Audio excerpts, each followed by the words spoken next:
Bookish friends, welcome to my December wrap-up part 2. In this video, I will review the 7 books that I finished in the second half of December.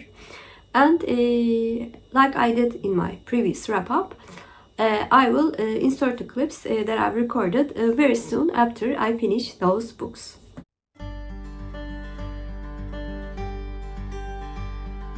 Today is the 16th of December and I unfortunately DNF'd 2 books back to back today.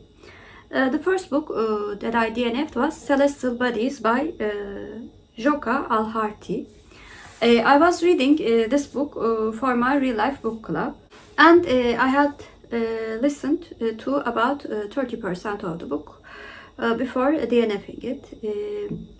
The reason that I DNF'd this book was not that I thought it was a bad book. I thought it was a very good book, but it was certainly not the book for me. The writing style had all the things that I don't like in a book. First of all, it was written in a stream of conscience method, which I find very hard to get into. And the other thing which annoyed me a lot was that the story was told from various points of view and these points of view belong to different timelines. At the beginning of the chapters, these timelines were not specified, so we had to guess who was talking as well as which year we were in.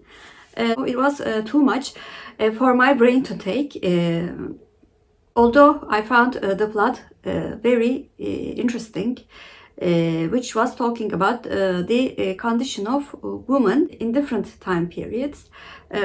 Because of the storytelling style, I had to DNF this book. If you do not mind the things that I talked about, I would still recommend this book to read it because I think it has a very important message. Unlike the first one, I DNF'd the second book about only 5 minutes listening to it.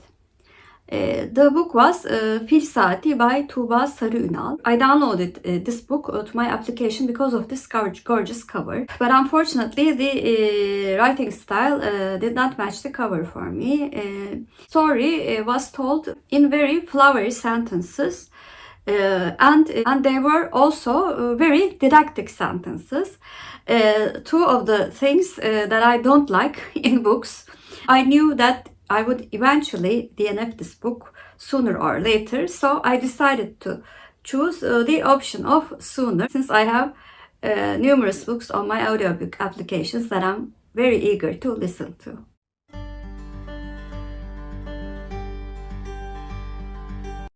Today is the 18th of December and I finished Dedemin Bakkalı by Şermin Çarkacı. Şermin Çarkacı is now known as Şermin Yaşar.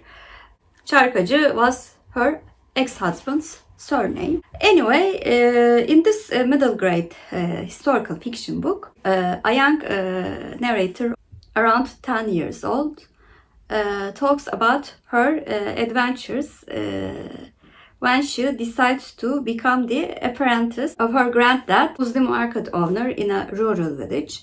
Our narrator is a very clever and a witty child who decides that she wants to become a market owner as a career and also invents many different methods to gain more profits in this market. But of course her methods do include unethical things that the children do not think of. I had previously read another middle grade novel from this author and liked that novel much more.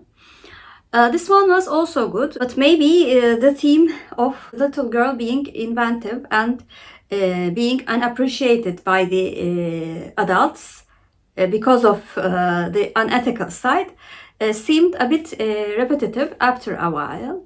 Also, in some instances, I thought the child was downright rude to the customers. And also, she was involved in little scams which could lead to being a thief in the future. So those points were really hard for me to see the situation as humorous. But I have to admit, I was impressed by her cleverness and kept on reading the book. So overall, I didn't find the book as humorous and charming as many of the other Turkish viewers on Goodreads site. But I still think it was a very decent middle grade historical fiction book. And I gave Dedemin Bakkalı, My Granddad's Market by Şermin, Çarkacı, a 7 out of 10.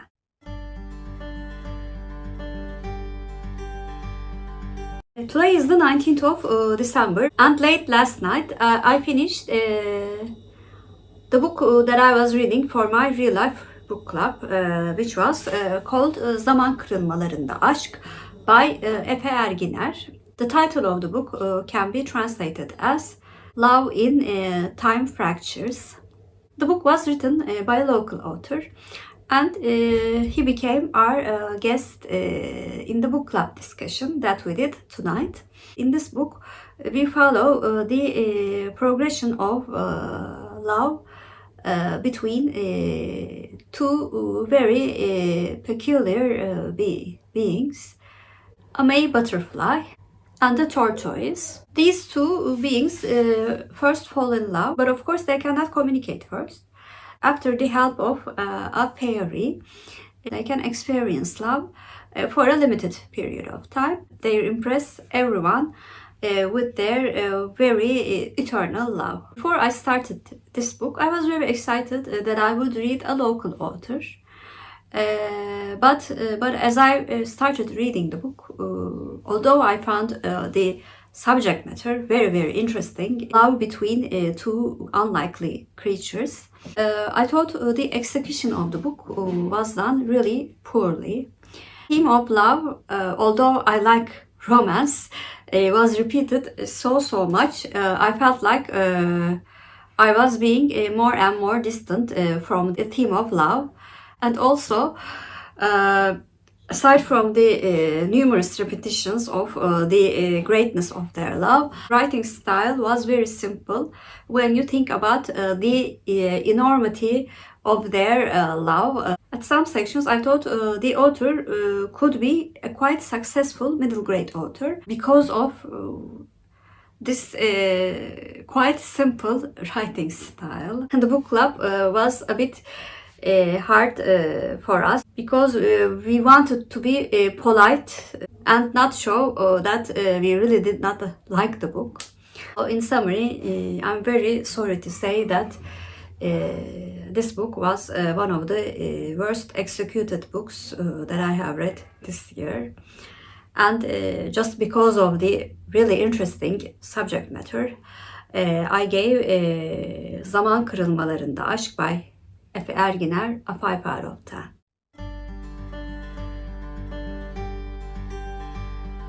Today is the 20th of December and I finished one graphic novel yesterday late at night and one novel today. The graphic novel that I finished was the second volume in Heartstopper quartet. In this graphic novel, we follow the events that follows the first volume, actually right at the moment when the first volume finishes. And we follow our couple as their relationship progresses. I really loved the first volume of the Heartstopper.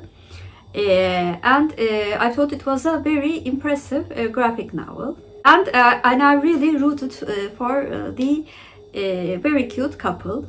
I continued to root for the couple in this volume too, but I thought it had some repetitive parts which made the excitement a bit less when reading it. And like in almost all of the young adult romances, I sometimes found some of the romance scenes a bit sappy. But overall, I thought it was a very decent addition to the series and gave Heartstopper Volume 2 by Alice Oseman a 7 out of 10. Second book that I finished was the book that I was reading for Big Books But Read project. This was the last book that I chose among the 6 books that I read. Like all of the previous 5 books, I read this book in the period of about 2 months. And I buddy read this book with Mindy at Mindy's Book Journey. And even though they are a bit behind us, with Jack and Loretta. In this book, we follow the adventures of the Price family when they come to Congo as a missionary family from the USA. When they first come to Congo, Congo is a part of Belgium, and during their time, they become an independent country, and then they are ruled by a dictator for a very long time. Along with these social and political changes, families' view changes a lot compared to the time that they come to the country. As the four daughters grow older, they encounter difficulties as well as very enduring moments in this African country, and the family actually disintegrates as the time passes. This book, like all of the books that I've chose for this project, was a big success too. I really did love the writing style of Barbara Kingsolver. It was very impressive, and I could feel myself right there when I read the book with all of the descriptions of the country. And I really liked the raw description of Congo with all of its harsh conditions as well as its beauties. I found the general theme of the family's intentions towards the political intentions of the countries that are influencing Congo and their contradictions very interesting. I thought it was a very enriching experience in terms of understanding the dynamics of Congo, especially in 1960s. And I also found the family story very impressive. It was a very bitter family story. I like the fact that it was very realistic.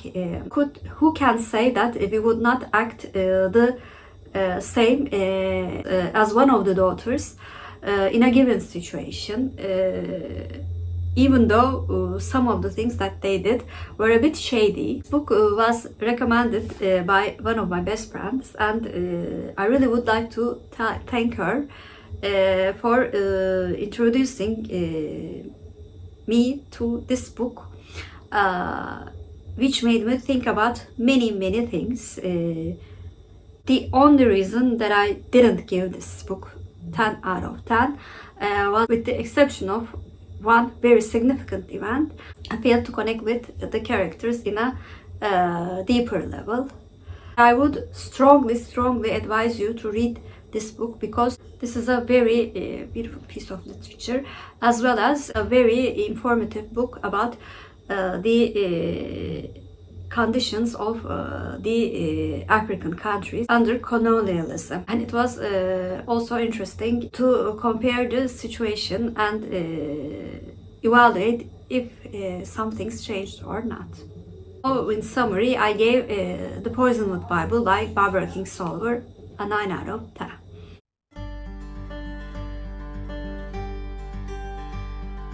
It's the 22nd of December, and I finished my library book, which was called Oxford Cinayetleri by Guillermo Martinez. This book was originally written in Spanish, and it was also translated to English as the Oxford Murders. I also read this mystery book for the Cloak and Dagger Christmas readathon for the translated work. In this book, our narrator, who's a Argentinian mathematical student in the university, one day finds the landlady of the house that he's staying in dead. After this murder, a note containing the first sign in a logical series is sent to the post of the narrator's advisor, who is also a mathematical genius, and with the help of his advisor, the narrator tried to solve this highly academical and mathematical murder. The mystery in this book was interesting, and also the use of logical series to distinguish a serial killer was a really good idea.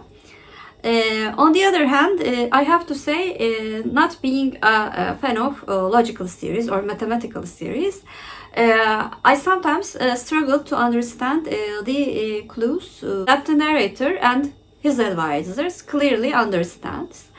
It was a bit more challenging for us readers who's not very familiar with Pythagoras and the other mathematicians throughout the history. And I also have to say the conclusion of the mystery, although made sense, I thought it was a bit far-fetched for me to accept it because of the really general construction of the mystery and the clever use of signs. I gave Oxford Cinayetleri by Guillermo Martinez a 7 out of 10.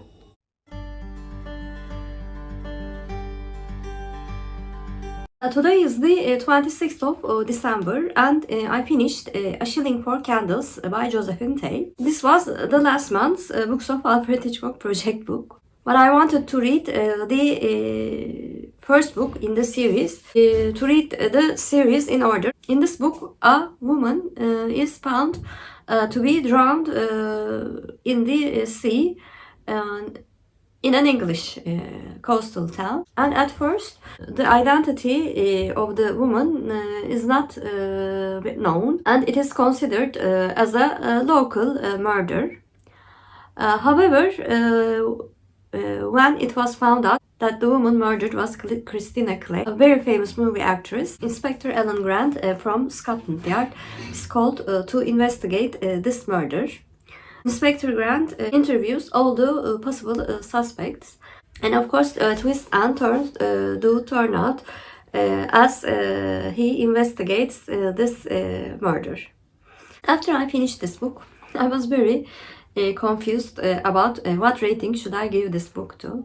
It was a bit better than 7 out of 10, but it was not as good as 8 out of 10 because in some parts I was fully invested in the investigation of the murder. Also, some of the characters were very interesting to read. By contrast, some characters were two-dimensional and even felt like a caricature when reading about those characters. Although the story is told mainly from the point of view of Inspector Grant, some of the additional points of view felt a bit weird because they belong to those two-dimensional characters. I have to say this was not a fair whodunit. Although the structure of the mystery and murder was interesting, us readers did not have an idea how Inspector Grant solved this case. I felt a bit dissatisfied in the end.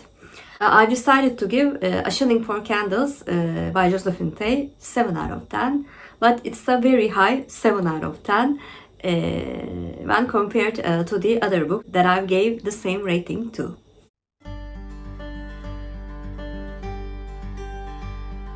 Today is the 29th of December and I finished The Wheel Spins by Ethel Lina White.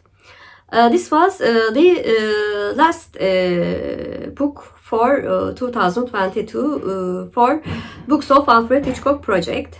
In this book, Irene Carr, a young English socialite who came to holiday with her carefree friends, goes on a return journey a few days after her friends return to England. And this very selfish and self-serving woman do encounter an English elderly lady who becomes very interested in her and also very protective of her. After they spend some time together and meet some of the passengers, the elderly lady, Miss Froy, disappears. And when she tries to find out what happens to her, it seems like that nobody remembers Miss Froy. Irene stubbornly tries to prove the existence of this lady. But meanwhile, she questions her sanity if she had been hallucinating or not during this process. This was one of the works that I saw the adaptation before, which is titled The Lady Vanishes, produced in 1938. I had no idea this book was written so well, especially the first half of the book. Had a wit that I loved, and when we get into the mystery, although the wit still remains, mysterious elements became at the forefront, and I was very interested in how the mystery will be solved, even though I remembered the ending. So that was how much I was invested in the storytelling.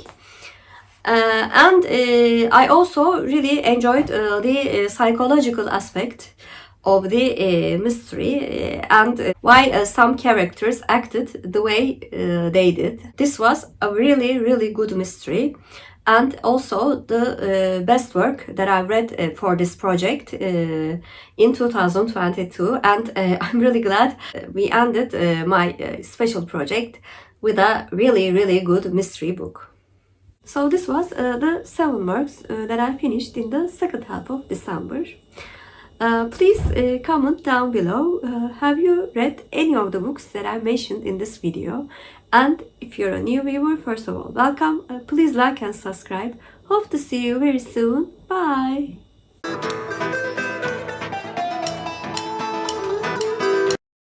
As for Turkish word of the day, I'm going to choose poison. Poison means zehir in Turkish, and zehir is our Turkish word of the day. Have a good day!